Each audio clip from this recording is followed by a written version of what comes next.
안녕하십니까, 불스입니다. 타이젠 자마린 요약 강의 6번째 시간. 오늘은 UI 컴포넌트에 대해서 살펴보는 시간을 갖도록 하겠습니다.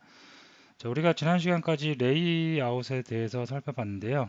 스택 레이아웃, 스크롤 뷰, 프레임, 폴렉스, 압솔루트, 릴레티브 등등 몇 가지를 살펴봤는데, 사실 레이아웃은 전체적인 와꾸를 이렇게 맞추는 그런 뷰죠. 그래서 정확히 우리가 지금 휘황찬란한 운영 프로그램을 만들겠다. 그러면 굉장히 UI에 공을 많이 들여야 되지만, 지금 디자인적인 요소가 많이 중요치 않다면, 기본적으로 사용하는 스택 레이아웃 또는 그리드 레이아웃, 그 정도만 가지고도 우리가 뭔가를 만들 때 UI는 대부분 다 구성할 수가 있겠습니다. 그래서 레이아웃은 모두 다 모든 레이아웃을 내가 다 써보겠다 그런 것보다는 스택 레이아웃이나 아니면 그리드 레이아웃, 직관적이고 쉬운 레이아웃 등을 선택을 해서 사용을 하면 될 것 같고요. 자, 오늘서부터는 이제 컴포넌트 뷰에 대해서 살펴보도록 하겠습니다. 자, 오늘은 레이블과 버튼에 대해서 살펴보도록 하겠는데요. 우리가 지난 시간까지 레이아웃에 대해서 살펴봤으면 그 레이아웃 안에 들어가는 하나의 컴포넌트들, 하나의 뷰들 그런 것을 우리가 오늘 시간부터 살펴보도록 하겠습니다. 자, 첫 번째 레이블에 대해서 살펴보도록 하겠습니다. 레이블은 간단하게 텍스트를 출력하는 뷰라고 보시면 되겠습니다. 그래서 우리가 뷰 그룹 레이아웃을 할 때도 몇 번 살펴봤는데요. 단지 그냥 텍스트 이렇게 뿌려주는 것 뿐입니다. 그죠? 그래서 코드를 보면 레이블 클래스를 만드는 레이블 태그가 들어가겠고요. 다음에 속성으로는 텍스트 마진 패딩, 직관적으로 사용하는 텍스트는 말 그대로 텍스트, 여기에 뿌려주는 출력되는 글자, 문자열이 되겠고요. 다음에 마진과 패딩, 간격이죠. 마진은 외부 간격, 패딩은 내부 간격. 다음에 백그라운드 컬러, 호리존탈 텍스트 얼라인, 정렬에 관한 거, 폰트 사이즈, 폰트 어트리뷰트, 사이즈와 폰트 속성, 볼드체, 텍스트 컬러는 뭐로 할 건지, 요 정도 기본적으로 우리가 사용을 할 수가 있겠습니다. 그리고 정렬에 관해서도 호리존탈 옵션을 이용해서 스타트 가장 왼쪽에 붙겠고요. 엔드 가장 오른쪽에 붙겠고, 센터 가운데 놓겠고, 호리존탈 필로 하면 어떻게 되겠어요? 꽉 차는, 그죠? 가로로 꽉 차는 결과를 나타낼 수가 있겠습니다. 자, 뷰도 백문이 불여일탈하고 실제로 코드를 코딩을 해보면 아무것도 아닙니다. 그래서 새로운 프로젝트를 하나 만들겠고요. 우리는 타이젠 폼즈 이걸로 만들죠. 자, 여기서 6번째죠. 프로젝트 0001로 해주도록 하겠습니다. 자, 위치는 우리 계속 했던 폼즈 폴더 프로젝트 디렉토리에다가 만들도록 하겠습니다. 타이젠 설정, 오케이. 자, 프로젝트가 생성이 되겠고요. 제가 타이젠도 지금 켜놨는데요. 타이젠 화면을 안 켜놨네요. 타이젠 화면도 좀 키도록 하겠습니다.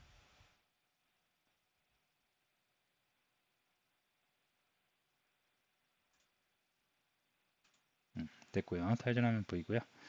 자, 그 다음에 비주얼 스튜디오 보면 타겟이 안 잡혀 있네요. 그래서 디바이스 매니저 실행해서 와이파이 설정도 해보겠는데요. 와이파이 값을 알아야 되겠죠.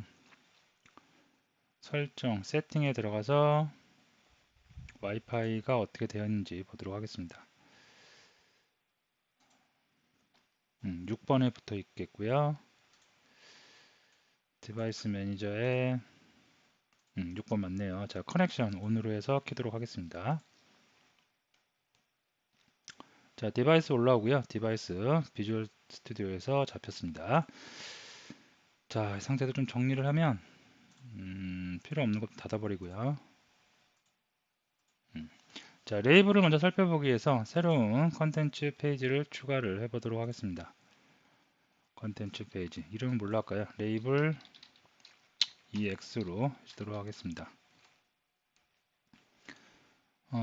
앱.자물.cs에서 이닛 때는 처음에 런치되는 페이지 정해야 되겠죠. 그래서 레이블 EX로 수정을 해주고요. 됐습니다. 자, 여기서 레이블 만들 때 간단하게 스택 레이아웃 좀 살려두고요. 여기 레이블 있네요. 근데 요거 좀 지우고 새롭게 한번 시작을 해보도록 하겠습니다. 자, 스택 레이아웃의 속성을 갖다가 백그라운드 좀 주겠고요. 백그라운드는 회색으로 이렇게 C가 6개 맞죠? 회색으로 주겠고요. 자, 오리엔테이션은 버티컬 안 줘도 되는데 기본적으로 이제 버티컬이죠. 안 줘도 되는데 명시적으로 한번 줘보도록 하겠습니다. 화면에 패딩도 좀 줄까요? 패딩도 한 20 정도 줘서 좀 넉넉하게 자, 됐습니다. 자, 레이블 만들 때는 레이블 태그를 이용해서 레이블 객체를 메모리에 탑재 올리면 되겠고요. 그 속성으로는 굉장히 많은 속성들이 있겠는데 이런 속성들 다 알 필요는 없겠고요.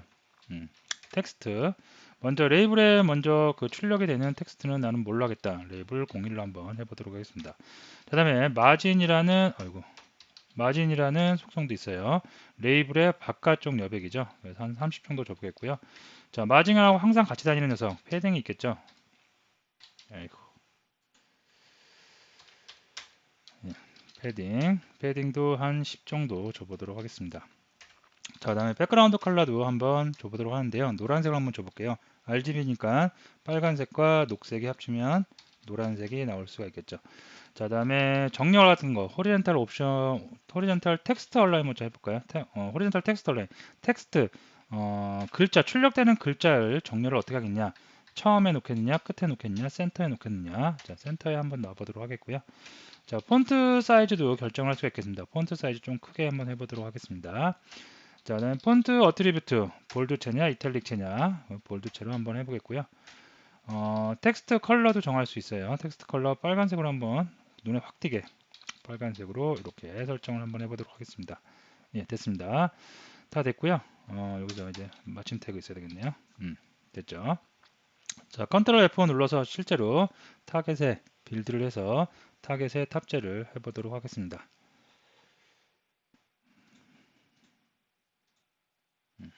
좀 기다리면 이제 빌드가 다 돼서 인스톨이 되겠죠. 자, 인스톨이 지금 진행 중에 있고요.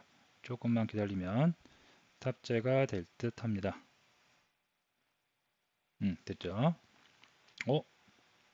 백그라운드가 안 먹네요. 백그라운드 뭐 잘못됐나요? 백그라운드 맞는데요.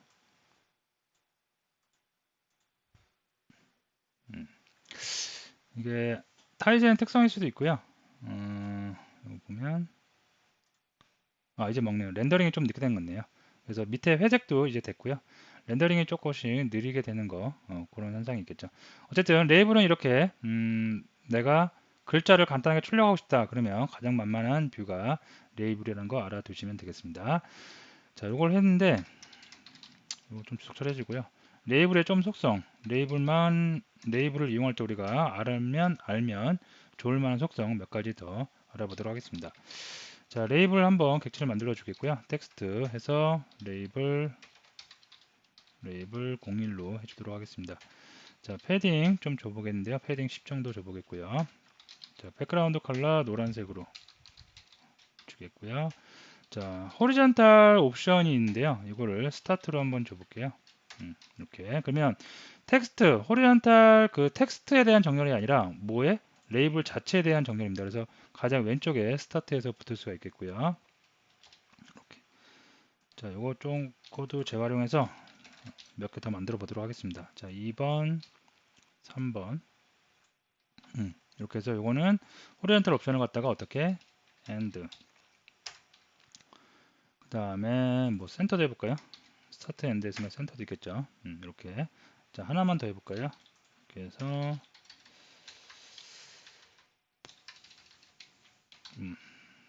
필드 있어요. 꽉 차는 거죠. 자, 이렇게 해서 컨트롤 F 눌러서 디버그 모드 없이 설치를 한번 해보도록 하겠습니다. 그럼 어떠한 모양이 나오는지 보도록 할게요.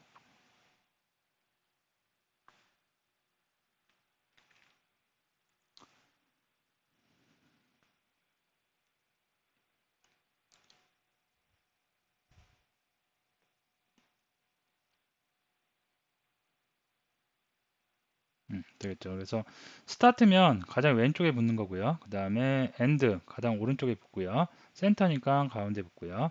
그 다음에 필이죠. 필이니까 꽉 채워서 이렇게 잡힐 수가 있겠습니다. 자, 그래서 레이블에서는 이 정도 옵션을 알아두시면 되겠고요. 마지막으로 한 가지만 좀 더 알아보면,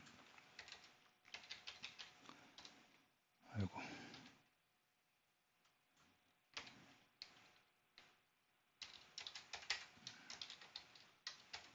자, 레이블에서 텍스트 시작할게요. 레이블 01. 자, 패딩은 10 정도 주겠고요. 백그라운드 컬러 노란색으로. 자, 그다음 버티컬 옵션이란 게 있어요. 버티컬 옵션을 여러 가지가 있는데 센터 앤 익스펜드로 한번 해보겠습니다. 이렇게 하고요. 그다음에 펜처 활용해서 자, 2번, 3번 수정을 하겠고요. 자, 이거를 센터 익스펜드 다 이렇게 한번 지정을 해볼게요. 그럼 어떻게 나오는지 한번 보도록 하겠습니다.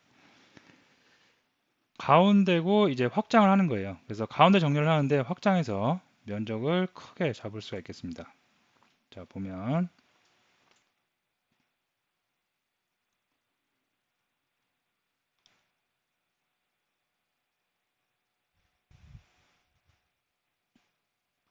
자, 기본적으로 우리가 지금 사용하고 있는 스택 레이어 쌓는 거죠. 그래서 버티컬 수직으로 쌓습니다. 위아래로 계속 쌓아 나가는데 그때 레이블을 위로 이제 쌓아 나갈 거예요. 그래서 1번 쌓고 그 다음에 그 밑에 2번 쌓고 그 밑에 3번을 쌓는데 그럴 때 센터 앤 익스펜드입니다.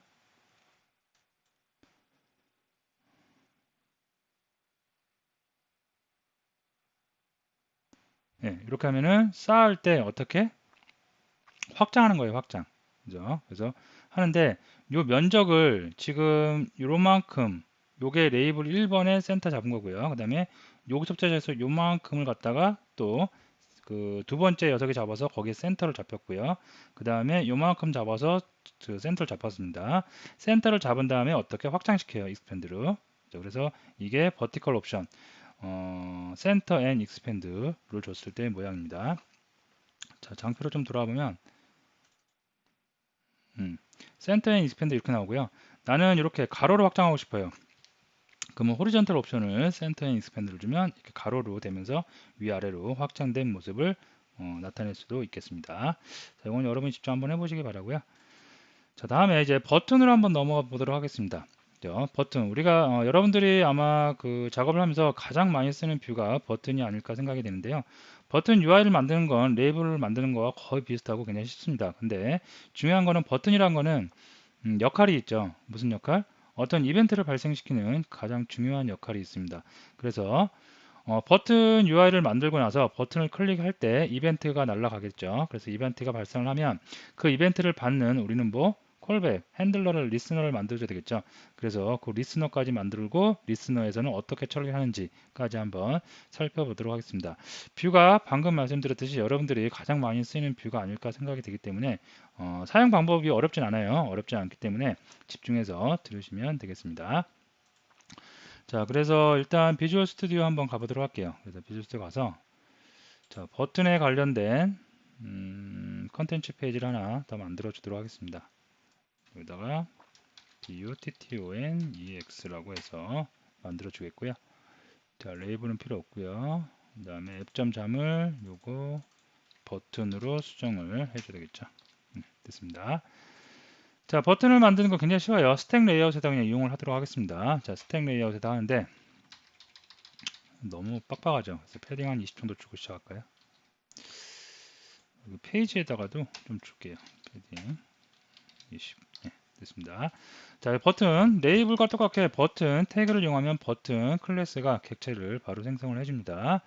자, 그다음에 여기다가 텍스트를 넣을 수가 있어요. 그래서 텍스트 button 01로 해주겠고요. 됐습니다. 그 다음에 이렇게 하면 이제 버튼은 그냥 뿅 하고 나와요. 그래서 보면 버튼 몇 개 만들어 볼까요?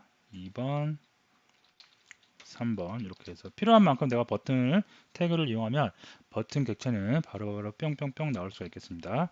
자, 실제로 한번 타겟에 올려서 보도록 하겠습니다.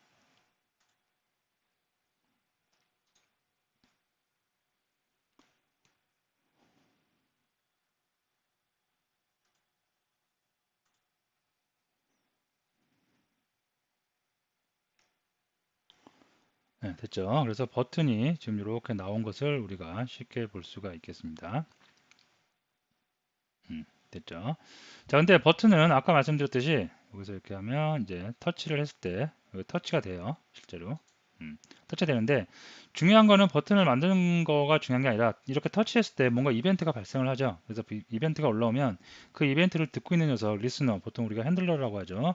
그 핸들러에서 어떠한 내가 다른 동작을, 액션을 만들어줘서 구현을 해줘서 그 동작이 작동을 할 수 있게 만들어줘야 됩니다. 자, 그래서 그것을 한번 해보도록 할 텐데요. 여기 속성 중에 클릭드라는 속성이 있습니다. 그리고 여기서 클릭드라는 속성을 주면 새 이벤트 처리기, 이게 리스너죠. 그래서 여기 설명 나오네요. 버튼 클릭드라는 새로운 메소드에 이벤트를 바인딩합니다. 이벤트가 하나 묶는 거예요. 이 버튼을 클릭했을 때 내가 지금 어떤 핸들러를 만들 건데 그 핸들러하고 묶어갖고 이 버튼이 클릭했을 때 그 핸들러 메소드죠. 메소드 함수가 호출될 수 있게 그렇게 자동으로 처리해 주겠다는 얘기입니다. 그래서 요거를 그냥 이렇게 하면 알아서 버튼 클릭드라고 나와요. 그죠? 자, 이 상태에서 한번 보면 여기 버튼 ex.cs 파일 있죠. cs 파일이 저장을 뭐 작업을 우리 한 것도 없는데 지금 저장이 안 돼 있다고 에스타리크가 나와요. 클릭을 해보면 내가 코딩하지 않았지만 자동으로 이렇게 생성이 된 거예요. 이 버튼 클릭드가 어디? 이거 좀 옆으로 내려서 볼까요? 버튼 클릭드가 내가 이 클릭드의 속성을 지정해 줬기 때문에 자동으로 알아서 자동으로 코딩이 된 거라고 보시면 되겠습니다. 그리고 이 녀석은 어떻게 파라미터로 버튼 이벤트가 날라오고요. 누가 클릭했는지, 누가 나를 호출했어, 어떤 버튼을 클릭해서 내가 호출한 거야. 그래서 샌더도 날라올 수가 있겠습니다. 그죠? 자, 그리고 나서 여기서 또 한번 해볼까요? 두 번째 버튼에다가 또 클릭해서 또 새 이벤트 처리기를 추가하면 어떻게 오른쪽 화면에 자동으로 추가된 거 보이시죠? 그죠? 이렇게 해서 나는 클릭드만 넣어주면 어떻게 새 이벤트 처리기로 자동으로 계속해서 생성이 된다라고 보시면 되겠습니다. 자, 그 다음에 여기다가 여기다 이렇게 해봤는데 자, 여기다가 여러분들은 이제 저는 디버그 모드가 안 되기 때문에 뭐 지금 디버그 좀 라이트 라인 요거를 코드를 넣어서 라이트 라인 그래서 뭐 얘가 클릭이 됐다. CLICKED 뭐 이렇게 할게요. 자, 이렇게 디버그를 해두면 클릭할 때마다 이제 이 그 로고가 찍히겠죠. 그래서 얘도 클릭됐다, 얘도 클릭됐다, 뭐 이렇게 할 수 있겠고요. 여러분들은 실제 프로젝트를 만들면 여기다가 어떠한 이제 기능 버튼이 클릭했을 때 어떻게 되라, 그죠? 그런 것을 기술할 수가 있겠죠. 이렇게 됐습니다. 자, 이렇게 해서 사용할 수가 있고요. 이렇게 기본적인 사용 방법이고 한 가지 더 말씀을 드리면 버튼이 3개인데 그러면 버튼이 3개니까 당연히 리스너, 핸들러도 3개가 나왔죠. 버튼이 4개, 5개, 6개 나오면 계속해서 똑같은 비슷한 형태, 같은 형태의 함수가 함수의 이름만 달라서 콜백 함수가 계속 만들어질 수가 있겠는데요. 이렇게 써도 됩니다. 이렇게 써도 되는데 조금 이제 귀찮을 수가 있어요. 어떻게 보면 이게 같은 모양의 함수가 계속 나오는 거잖아요. 그래서 뭐 프로그램을 좀 하신 분들은 이제 이런 게 조금 코드가 길어지고 좀 이제 그러니까 이거를 따로따로 이렇게 빼지 않고 한 군데 묶어서 우리가 많이 쓰죠. 그래서 요거를 제가 좀 바꿔보면 코드를 이렇게 아이고 이게 아니죠. XML인 줄 알았습니다. 이거 좀 주적절을 해놓고요. 자, 여기다가 버튼 클릭드 말고 보통 우리가 많이 하는 거 on 클릭드 BUTTON 이렇게 할까요? BTN으로 할까요? 네, 이렇게 해주도록 하겠습니다. 됐죠. 그러면 onClick btn이라는 함수가 여기 없어요. 그래서 함수를 만들어 주도록 하겠습니다. private void onClicked button 줄이니까 좀 그러네요. BUTTON 네, 플레임으로 그냥 써주도록 하겠습니다. 내 마음이죠 사실 이거는.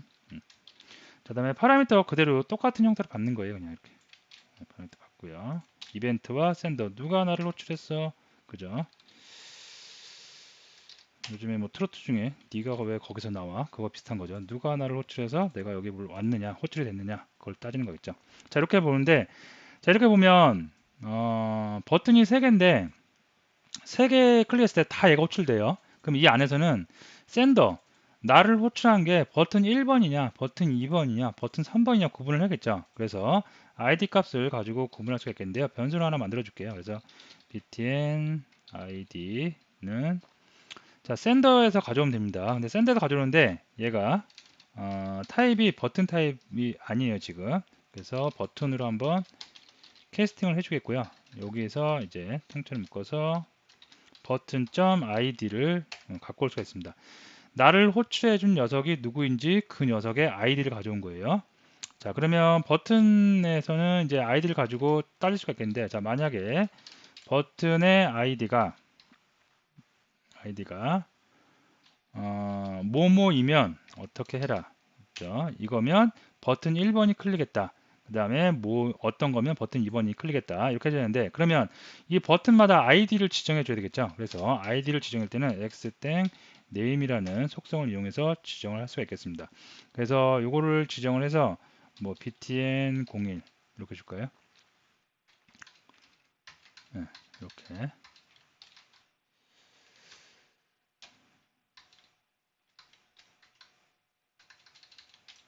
해서 2번, 3번 이렇게 줄게요. 자, 그래서 버튼 샌더에서 뽑아내온 아이디가 btn01 아이디가 같다면 1번 버튼이 클릭된 거죠. 그죠? 그러면 어떻게 해요? 이거 그냥 가져올게요. 버튼 1번 클릭드. 네, 이렇게 해주도록 하겠습니다. 이렇게. 그 다음에 else if에서 어떻게 똑같이 가져오면 되겠죠. 가져오고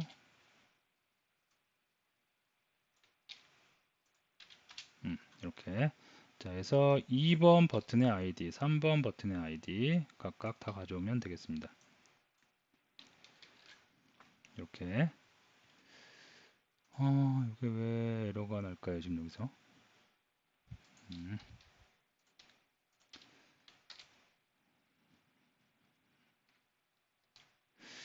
이걸 잘못했죠. 아이디가 아이디죠.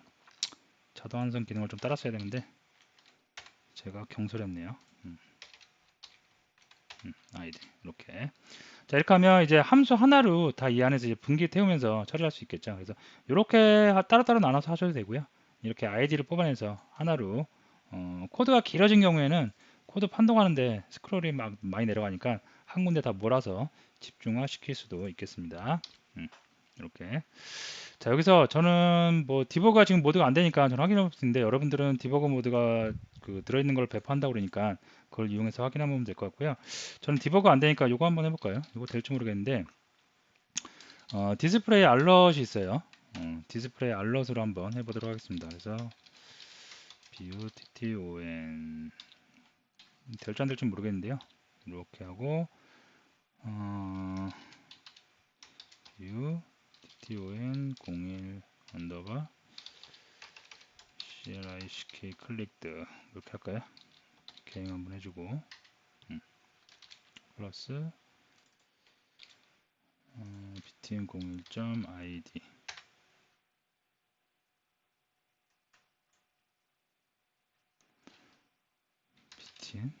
btn toString이 지원되죠. 네, toString으로 뽑아내겠고요. 그 다음에 close 됐습니다. 자, 이렇게 해서 알럿창 한번 띄워볼게요. 될지 알럿창이 타이젠에서 잘 될지 안 될지는 잘 모르겠고요. 되겠죠. 뭐 기본적인 거니까 2번 3번 됐습니다. 요거 2번 3번 됐습니다. 자, 그럼 탑재를 한번 해서 보도록 하겠습니다.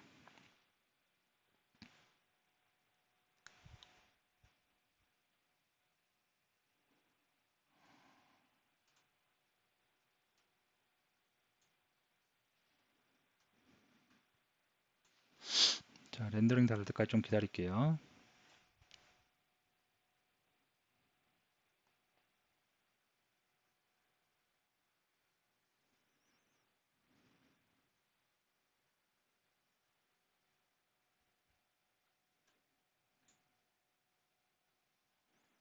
렌더링 하는데 좀 시간이 걸리는데 한번 클릭해 볼까요? 그러면 자 뜨죠. 그래서 여기서 아이고 마우스가 두 개니까 헷갈린다. 예. 버튼 1 공인 클릭드 자만의 폼 중 버튼 요거 뜬 거고요. 저 i toString 값 요거 나왔고요. 클로즈 버튼 나왔고요. 클로즈 클릭하면 또 마우스가 어디 갔나요? 예. 클릭하면 사라질 수가 있겠습니다. 자 2번 클릭해 볼게요. 아이고 2번 클릭하면 2번 나오겠고요. 3번 클릭하면 3번. 그래서 전 디버그 모드가 안 되니까 이렇게 알러창을 이용해서 한번 보도록 하겠습니다. 알러창 여러분이 디스플레이 알러창은 사용 방법이 이렇게 돼요. 이렇게 되니까 여러분들이 쉽게 사용할 수 있을 거라 생각이 들고요. 클릭을 해보면 처음이 타이틀이에요. 그러니까 여기 보시면 매기변수 총 3개 들어가는데 처음이 타이틀이고요. 그 다음에 본문 내용이고 그 다음에 클로즈 버튼에 텍스트 출력하는 내용이 들어갈 수가 있겠습니다. 자 됐습니다. 자 그러면 장표로 다시 돌아와서 장표가 어디 갔나요? 네, 돌아와서 버튼 UI를 만드는 거. 근데 버튼에서 중요한 것보다 이벤트가 발생을 했을 때 이벤트가 핸들러에서 이벤트를 잡죠. 그래서 핸들러에 들어온 이벤트를 가지고 여러분이 처리하는 거, 그 방법. 콜백 함수 만드는 방법이겠죠. 그 방법을 명심해서 알아두시면 되겠습니다. 가장 많이 쓰이지 않을까 싶어요. 그래서 이것만 아셔도 별 특별히 어려움은 없을 거라 생각을 합니다. 자, 오늘 강의 여기서 마치도록 하겠습니다.